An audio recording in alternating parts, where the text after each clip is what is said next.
This is our league, and this is your league. From the 55-yard line on CFL America Radio and the Sports History Network.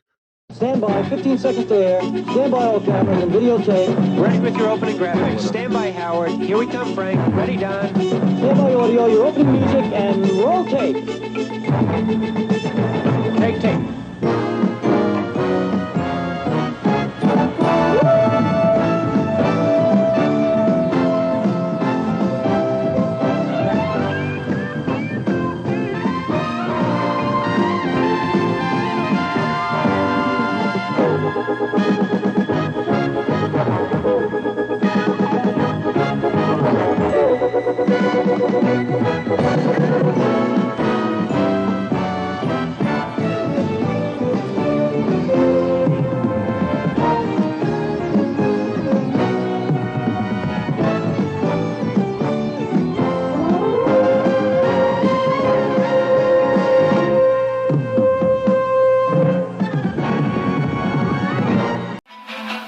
1965 draft. This is one of the great stories of all time, and if you weren't there, you won't believe it. The 65 draft, there were almost no rules, and the rules that were there were not observed very closely at all. It was the Wild West, and I don't think there's been anything like it in professional football. The owners were losing money, so their jobs at stake. So that pressure was really building, and guys that were used to walking the edge, I'm sure, stepped over it. To my knowledge, the largest amount ever given to an athlete. I'm the number one pick. What the going on here? San Francisco 49ers select Jerry Rice. There's always somebody looking to knock you off a pedestal. Aaron Rodgers will be solid. How far he drops is going to be the storyline of the day.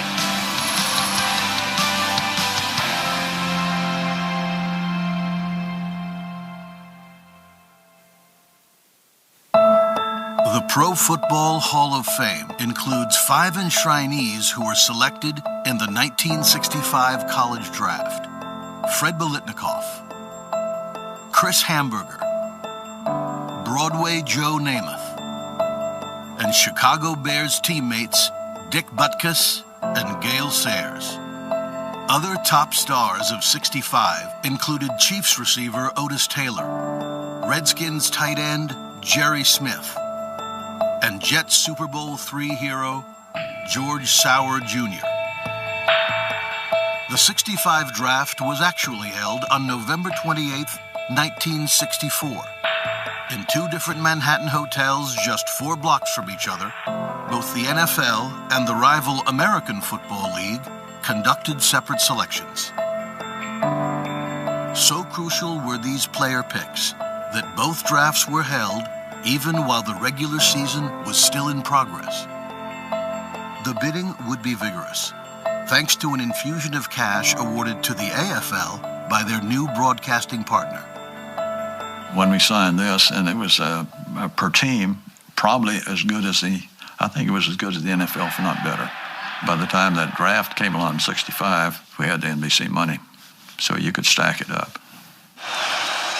In response to the AFL's new riches, the NFL devised a league-wide strategy to woo and win over top prospects.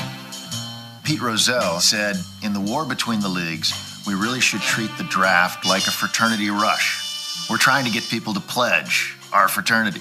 Take the kid out to dinner, meet his girlfriend, meet his family, get this college athlete into the mindset of why the NFL is the better league to go to. The commissioner then called on a former Rams and Vikings executive to supervise the operation. Well, Burt Rose was a guy that had a lengthy history with Pete Rozelle, and he was a guy that Pete knew. So if they were going to go ahead with this Operation Handhold, Pete wanted to have a guy there that he could trust, and Burt Rose was that guy. And Rose was talking about hiring businessmen to just be representatives. It would be throughout the country. Sort of the cast of Mad Men would be who you would envision being the guys who would do this.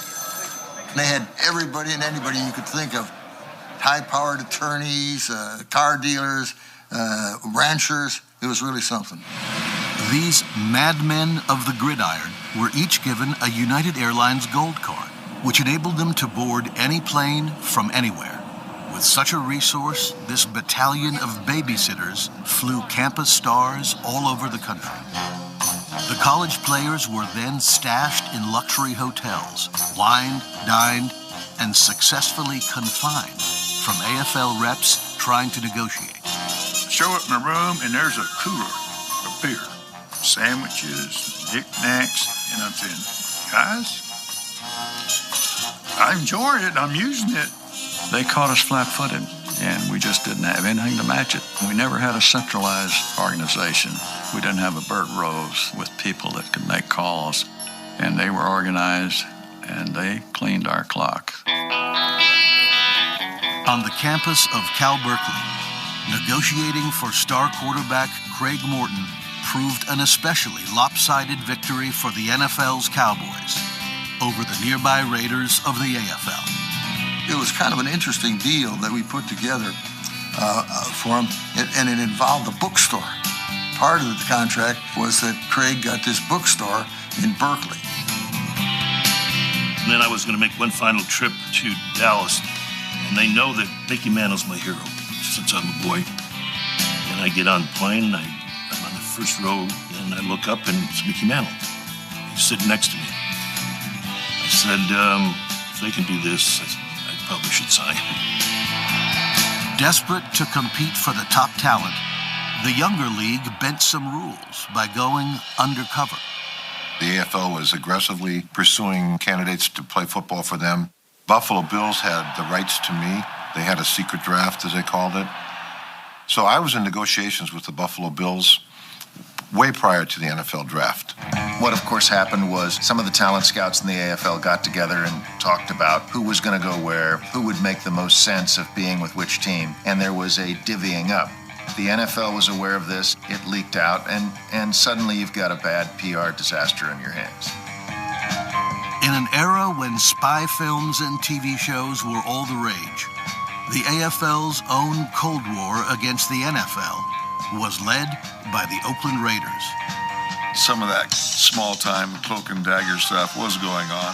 You heard about hiding in closets and putting on garb that would hide the identity of the ball player, canceling other guys' flights, canceling reservations, basically trying to make it difficult for the competition. The Raiders deployed such secret agent tactics to lure future Hall of Fame receiver Fred Biletnikoff away from the Detroit Lions. I would get a car if I signed with the Raiders, but between both the teams, the money was basically the same. You know, it was almost like they had a set amount of money that they were offering and bonus money included. So Al Davis's staff isolated the Florida State receiver from all contact with angered Detroit executives before Fred's final college game. And the phone rings, and it's Leon Hart, former Heisman Trophy winner, player with the Detroit Lions, telling me what he was going to do to me when he got to me. And I can't repeat that on television, what he said, but scared the living bejesus out of me, I can tell you that. That day, Fred set a Gator Bowl record with 4 touchdown catches. And as the final seconds ticked down, a fortified Raiders contingent elbowed their way past Lions GM Russ Thomas to the Florida State bench. Al and Scotty Sterling both grabbed me right off the field. Al had hired some type of security, and Russ Thomas was behind the security from Detroit. They weren't going to get there first.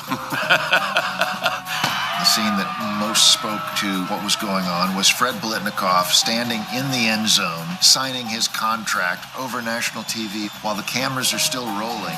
The Upstart League realizes they want to have a big-name signing. Obviously, the best way to do it is in conjunction with a national television broadcast, and better yet, a national television broadcast that the AFL doesn't have to pay for. You know, when Al wanted to get something done, he was going to get it done, and whatever he had to do to go ahead and satisfy whatever he wanted as part of his team, he was going to get it done, and nothing was going to prevent him from doing that. Up next, how Papa Bear secured 2 future Hall of Famers for the Windy City. So I hang up the phone and I'm like, how do we know? I mean, how does he know I'm going to be drafted by the Bears? See, it was all rigged.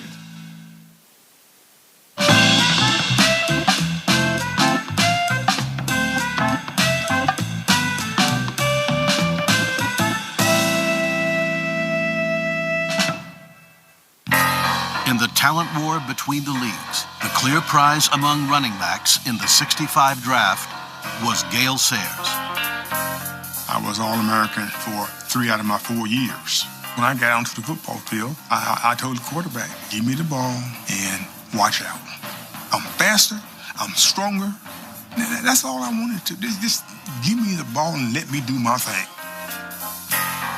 Gale's AFL rights were held by the Chiefs, whose owner Lamar Hunt used regional pride to entice Sayers. University of Kansas, heartland of America, and Gale grew up in Omaha. His family was there. And the Kansas City Chiefs thought at that time that they would try to take advantage of the emotional pull to get Gale to come to play for the Chiefs. He was also married to a woman who was from Kansas City, so they felt that they had an excellent chance of bringing him in. Lamar Hunt spent a good deal of time and offered a good deal of money to Gale Sayers to come to the AFL.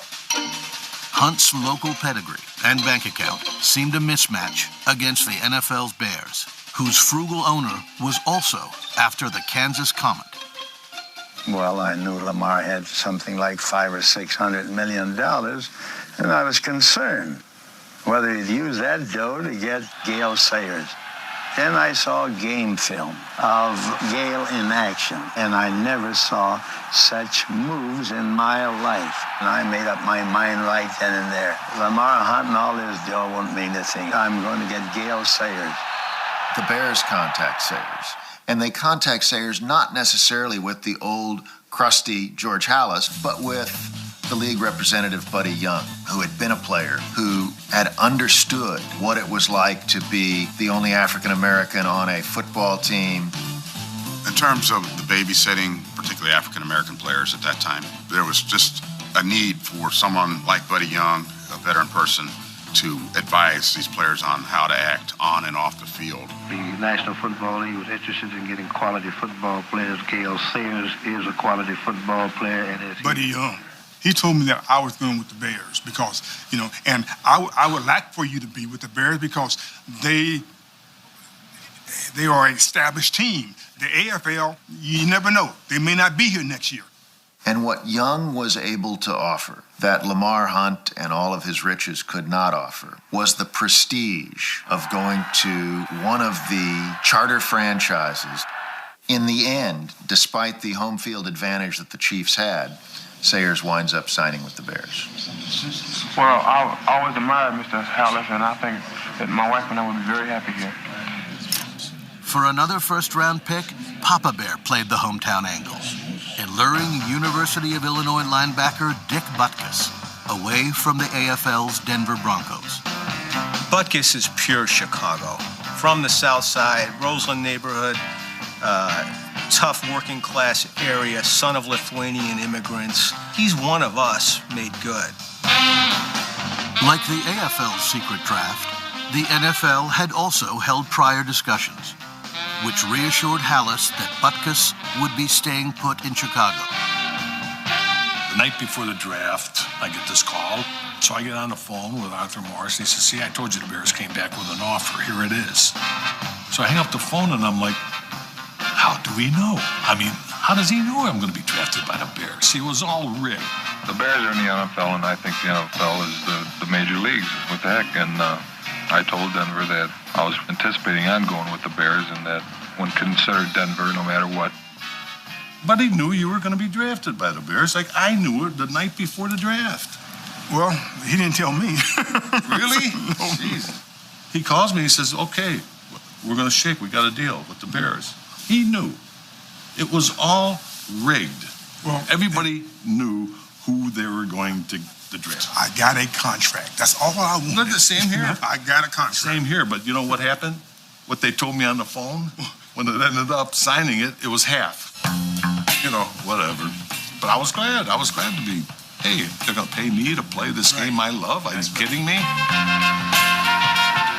It was the NFL's biggest win in their talent war with the AFL. The greatest draft in the history of football was 1965 when the Bears picked Dick Butkus and Gale Sayers, two of the greatest football players who ever played in the National Football League. Maybe as good as anybody at their position who's ever played the game. how the Bears got Butkus and Sayers with the 3rd and 4th picks, that's something that Oliver Stone might want to do a movie about. Coming up. Oh, no, this is crazy. $200,000. And I had forgotten to mention the new car. $200,000 and a new car.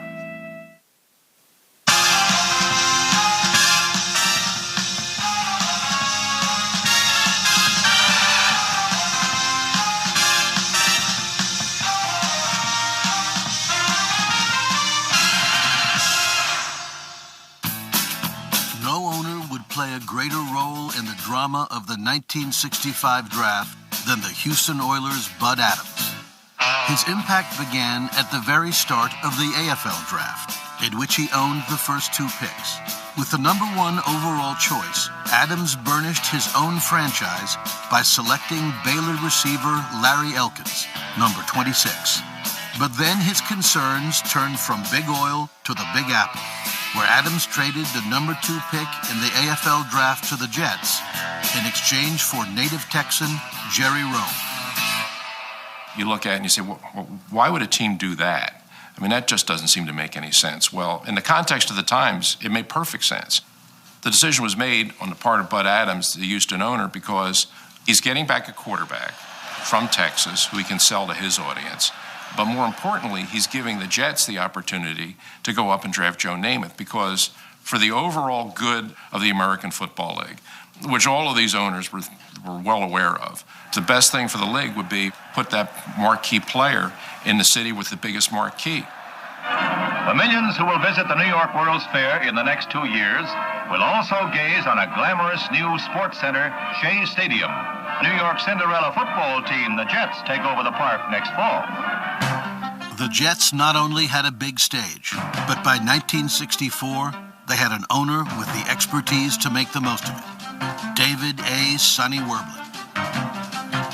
He was the agent at MCA for the biggest people in television and movies in those years. Frank Sinatra, Elizabeth Taylor, Johnny Carson, Jackie Gleason.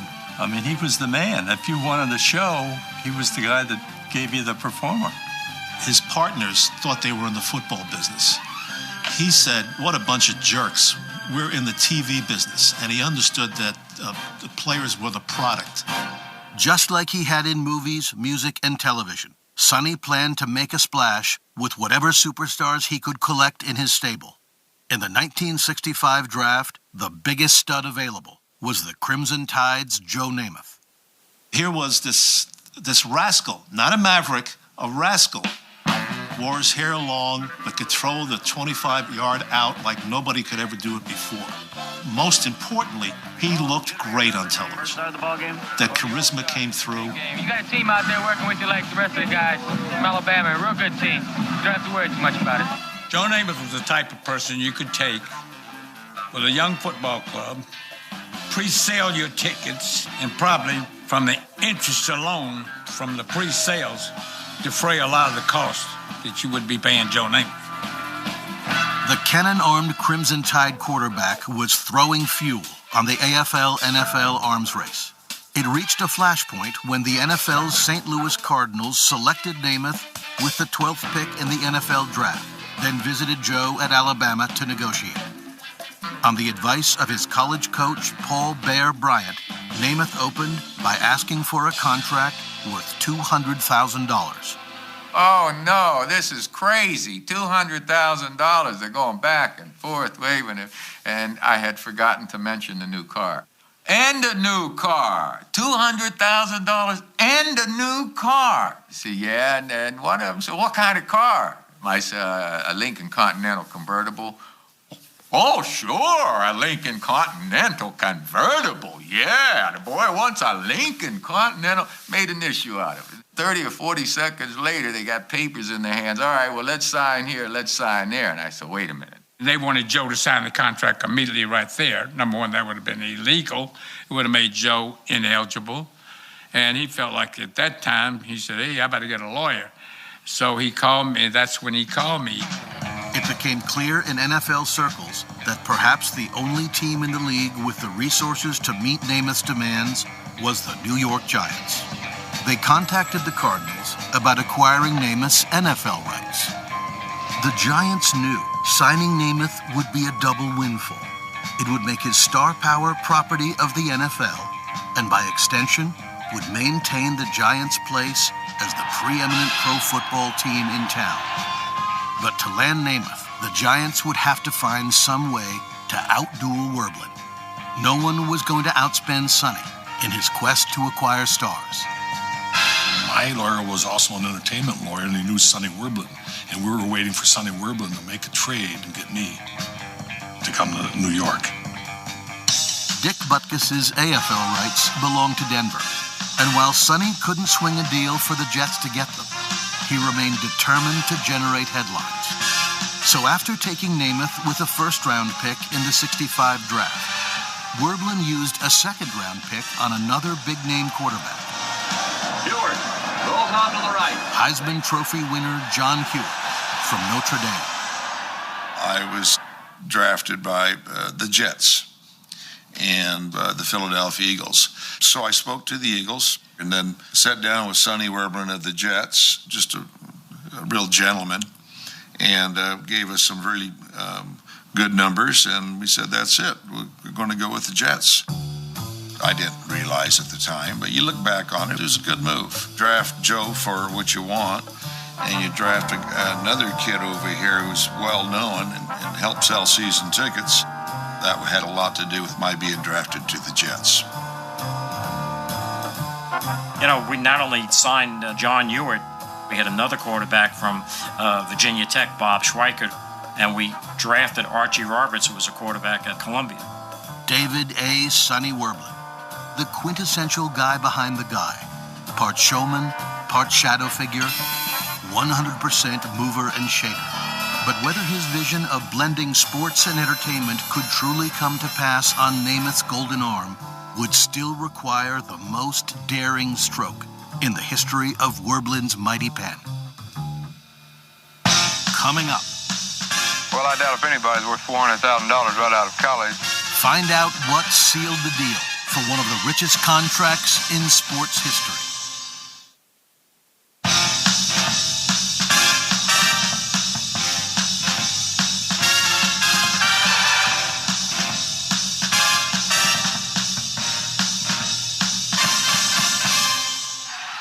In 1964, the Alabama Crimson Tide were crowned college football's national champions, due largely to the dynamic playmaking of their quarterback, Joe Namath. Watch number 12. That's Joe Namath. With the NFL and AFL competing for college football's best talent, Joe Namath's market value began to skyrocket. And in most cases in those days, players did not have somebody representing them. I mean, they would go to meet with teams, and they would just pretty much take what the team put on the table. I don't know how much we bargained or not. This is their offer, and this is what all the other guys are getting, and we all made about the same thing, except for Namath, and that was an unusual case. Namath was sitting on a golden ticket, and his contract negotiations would help create a new business entity, the sports agent. Agents, we didn't even use that name at the time, agents. Didn't know what, that name became popular after. So in a way, you could say the rise of the agent was, if not predicated, at least accelerated by the war between the leagues, because it created a natural situation in which you would want to have an advocate making the best deal between the competing offers. I get a phone call from Joe Namath. Hey, there's some people want to talk to me about my football contract. I want you to help me. Yeah, the Mike Byte was a friend of Joe. He's also a graduate of the University of Alabama. Well, he was really the only lawyer that I knew. A lot of people think, oh, he was so naive, he only thing knew about real estate that he didn't know what the going market was for football. The hell I didn't. Negotiations with Jets owner Sonny Werblin opened at $300,000. But that was just the beginning. And I said, Joe, this thing's getting interesting. He said, wait a minute. What about my mama, my brother, and my sister? I want them to get some money. I said, holy cow. It's like blowing into a balloon. and the next breath could blow this thing wide open. But remember, he was getting ready at this time to play in the Orange Bowl. The city of Miami emphasizes gateway to the Americas and home of the Orange Bowl.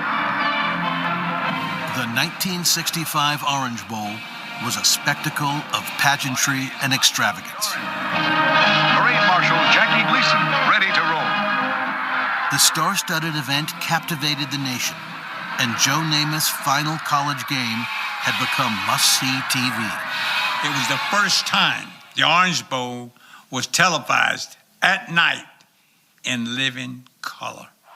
An injury earlier in the week prevented Namath from starting the game, but after Alabama fell behind 14-0, the man everyone came to see took the field.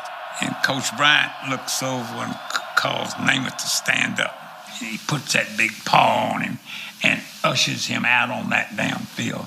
That damn stadium went berserk. Alabama's sensational Joe Namath, now at quarterback with a tie. He connects to Perkins for 25 yards. And I looked at Mr. Worman and I said, franchise. Namath was named the Orange Bowl's MVP, despite playing just over half the game. With someone as charismatic as Joe Namath, you can't take your eyes off of him on the field. That's just the way it goes. The way you couldn't keep your eyes off Michael Jordan, they'd become fan favorites because there's something about the figure on the field, how he carries himself. The greatest passer in college football fires again, and it's good to Perkins for 18.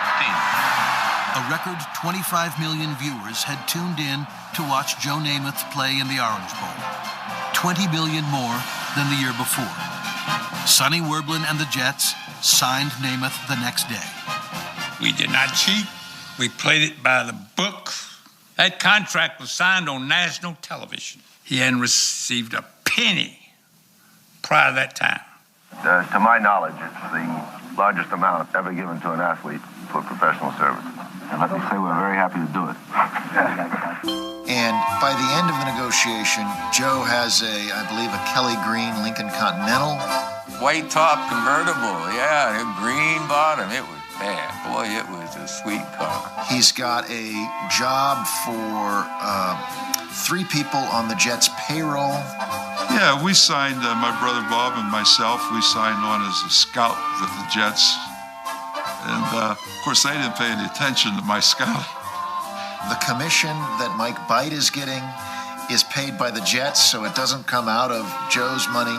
And the ultimate value of the contract is $427,000, which at that time was believed to be the largest contract in the history of professional team sports. The salary of Joe Namath got them the impetus to become on a par with the Giants, even before he stepped on a football field.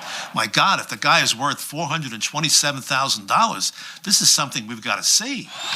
At a time when football's best players were making $20,000 a year, Namath signed a 3-year contract that paid him $75,000 a season, plus a $200,000 signing bonus.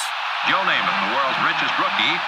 It was a huge investment, but Sonny Werblin and the AFL had bested the NFL by acquiring the top prospect of the 1965 draft. The press and some of the players in the NFL made a bigger fuss about it than anybody else, It was outrageous sum of money.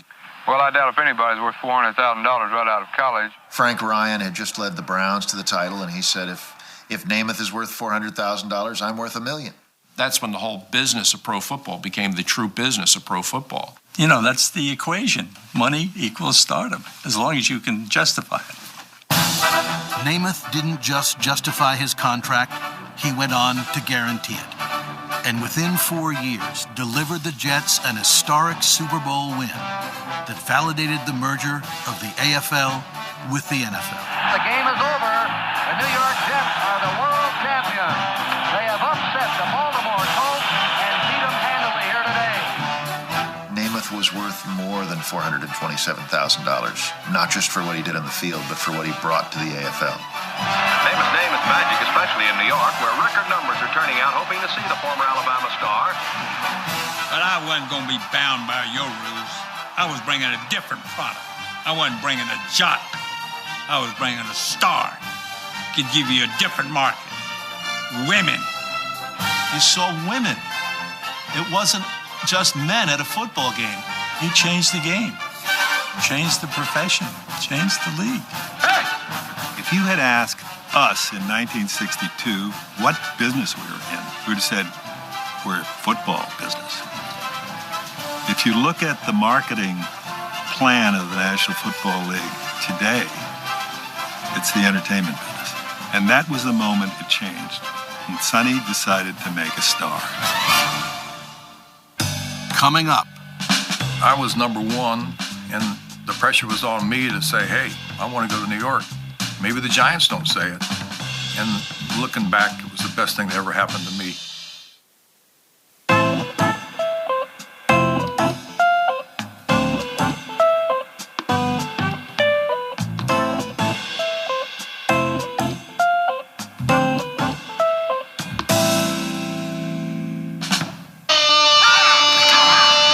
Signing Joe Namath immediately infused the Jets with talent and glamour.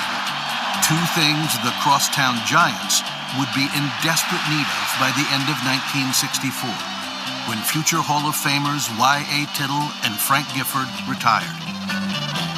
What the Giants did have at the end of '64 was the number one pick in the NFL draft.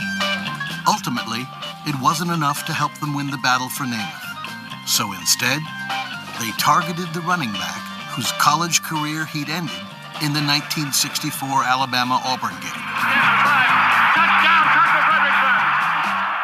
We voted not to go to a bowl in the locker room afterwards, so that made me eligible for the draft immediately. The Giants called me the next morning after that Alabama game, and they said, we're going to draft you number one. The NFL at that point, although there was the myth of the field general and there was Unitas and Tittle, was also a running league. And the idea that Tucker Fredrickson was going to be the golden boy to fill Frank Gifford's shoes eventually was very prevalent in New York at the time. I'd never been to New York, but I wanted to go. Got a call from the Broncos, who wanted me to draft me number one in the AFL. And I, like a dummy, I said, don't waste your draft. So that's why I wasn't drafted in the AFL. Back then, there were no agents per se. I certainly didn't have one. Joe was smart enough to get one, so Joe was able to think about it and get some help. I had no help. Shame on me. Was happy for Joe for the $400,000 that he made. Made my little 125 or 130, whatever it was, a little puny, but I wanted to go to New York and I wanted to play football and to get paid to play football. Wow, that was pretty cool. The year before taking Tucker Fredrickson with the number one overall pick in the '65 draft, the Giants won just 2 games. In his first season, New York won 7, and Fredrickson was voted to the Pro Bowl.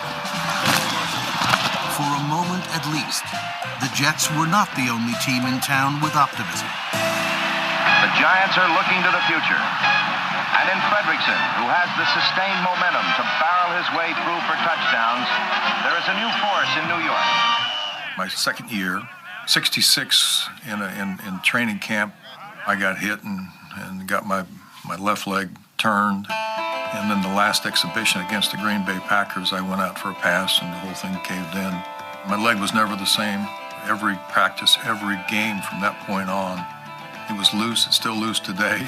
The ACL back then, they didn't know how to fix them. Today, Adrian Peterson, for example, had the same operation, and he gained 2,000 yards the next year. Adrian Peterson, 8 yards shy of Eric Dickerson's single-season mark. Back then, most of the time, that injury was career-ending, and it certainly slowed me.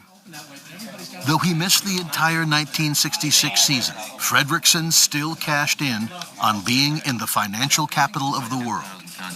That was a great opportunity for us back then, was to play for the Giants or play for the Jets and go into New York and get to meet the captains of industry. It's 2,000 out, Jack. 2,000 out and a quarter, yeah. So I got into Wall Street and got a job in the off season. What would you like to buy today? In the land of bulls and bears, Fredrickson was booming. Back on the field, his team was going bust at quarterback. 2 rounds after they'd taken Fredrickson in 1965, the Giants had selected Michigan quarterback Bob Timberlake. Based on his college career, even Timberlake wasn't sure why. I was surprised that I was drafted at all because I was not a particularly good passer. We'd never run a pro offense. As a matter of fact, my senior year, every play we centered the ball on the first sound. We didn't even go through a long series of signals. That was to minimize mistakes. So the idea of coming in and running a full pro offense was quite intimidating to me. Sometimes it becomes a swell of excitement over a performance when we don't know game by game how well a player did in college. Bob Timberlake played very well in the Rose Bowl for Michigan, and I'm sure when Timberlake was in the Giants training camp, the Giants thought, wow, he's just not as good as we thought, but we still got to give him a chance. So they did, as a kicker. I remember hearing boos from time to time before I kicked. One of the lines that seemed to grow out of the season was that I held an NFL record for the highest percentage of field goal misses per attempt. That was 1 out of 13, and that the record would never be equal because it would require a unique combination of an inept kicker and a stupid coach. Like a kick from Timberlake's toe, the Giants were headed in the wrong direction. The Fredrickson pick hadn't steadied their offense, and now they had neither a dependable quarterback or kicker. That meant that when it came to profits and losses from the '65 draft, the 2 teams in New York had come out on different sides of the ledger, thanks largely to 2 college players who'd come north from the state of Alabama and become pivotal agents in the turf war between the leagues. It's easy to reflect back and say, well, what if you would not have had the injuries? What would it have been like? There may have been some good things that could have happened. Maybe I could have had a good professional career, but it's tough for me to look at it that way. It happened, and I'm a realist, and those things happen to football players. All right, partner. With the guys that came through our draft, Sayers, Butkus, Joe, Craig Morton, Biletnikoff, I think that was as good a draft that's ever been. I was happy to go to New York, and looking back, it was the best thing that ever happened to me. Maybe the Giants don't say it, but it was where I wanted to be. Up next. Don Meredith, he called me the fastest pen in the West. The guy signs for Houston, signs for Dallas. He said, Ralph, is Canada talk to you? I said, no, but I'd probably sign there too.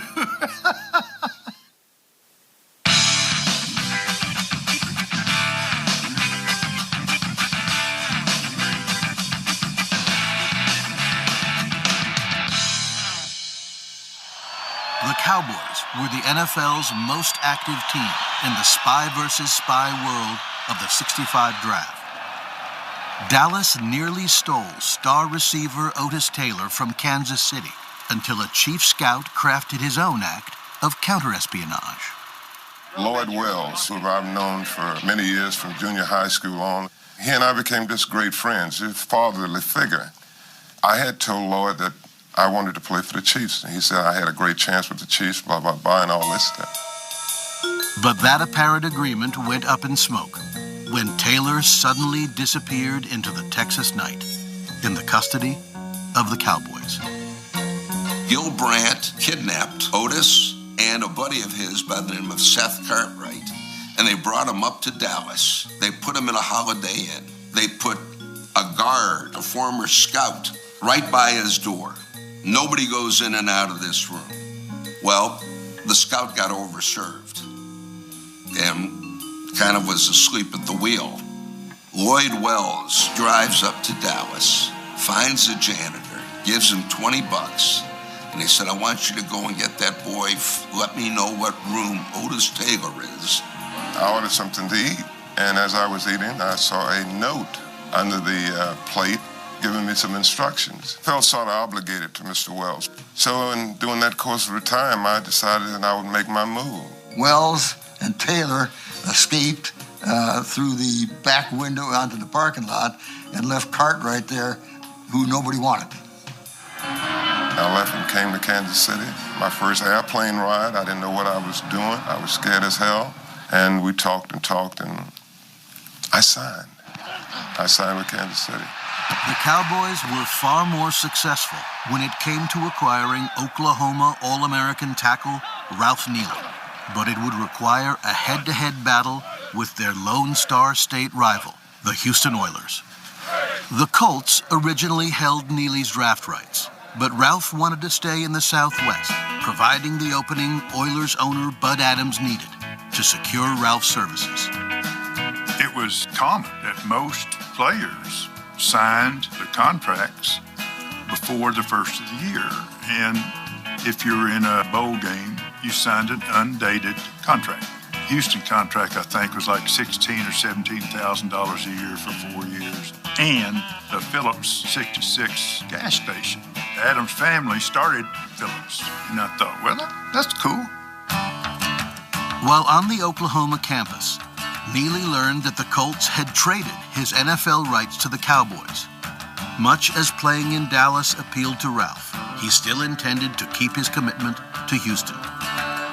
The agreement from Neely's people was, we'll sign the contract, but the contract has to remain secret until after the bowl game that Oklahoma played in. In fact, what the Oilers do, because they want to get it done and dusted and taken care of, is they submit the contract to the league office. In so doing, they make it official. Once the signing became public, Neely's world came crashing down. I get a call from Gomer Jones, at that time was the Oklahoma head coach. He said, Bud Adams just went on national television saying that he had you signed to a contract, causing me and 4 of my teammates get kicked off the team. He called and I said, Coach, I signed it. So he said, well, you can't play. And Dallas makes the case, look, return this contract to the other league. It was signed too early anyway, and you sign with us. Well, he returns the $25,000 bonus check to Bud Adams and says they violated the privacy of the agreement, and so he's going to sign with the other league. I figured, hey, the contract was undated. I sent all his money back. So as far as I was concerned, I was in the clear. The success that the Cowboys experienced in 1965 featured the development of fine rookies. For example, Ralph Neely. Following Ralph's rookie season, a panel of federal judges overturned a previous ruling and sent the frustrated Neely back to the courtroom. And they reversed everything, and I became property of Houston Oilers after playing a year for Dallas and had a pretty good year. Along this time, there were some negotiations going on for the merger between the NFL and the AFL. Before the merger could happen, my case had to be settled. Dallas gave Houston the first, the second, and 2 fifth-round draft choices and agreed to pay all the court costs, which was over $250,000, and play 3 exhibition games in Houston and not share the gate.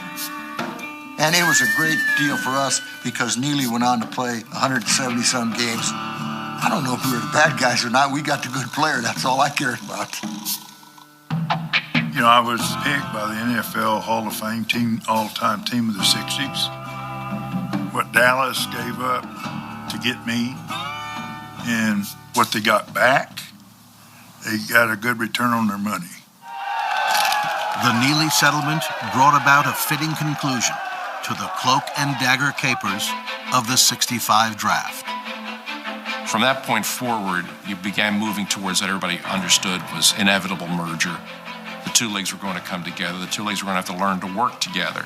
The '65 draft was kind of the end of that frontier era. The greater picture, the bigger picture, is the fact that over that same time and in that same year, 3 of the greatest players that ever played also emerged through the draft. They came in at a time when the rest of the NFL really didn't know how to handle them because they were new. So they were immediately at the height of their abilities. The league was hungry for stars. We were looking for people who we wanted to make heroes. David A. Sonny Werbler, the president of our team, he brought the star system with him to the New York Jets. He took me and put me in that position. I can remember him saying, he said, stars sell tickets. People come to see stars. Gale Sayers, Dick Butkus, and Joe Namath.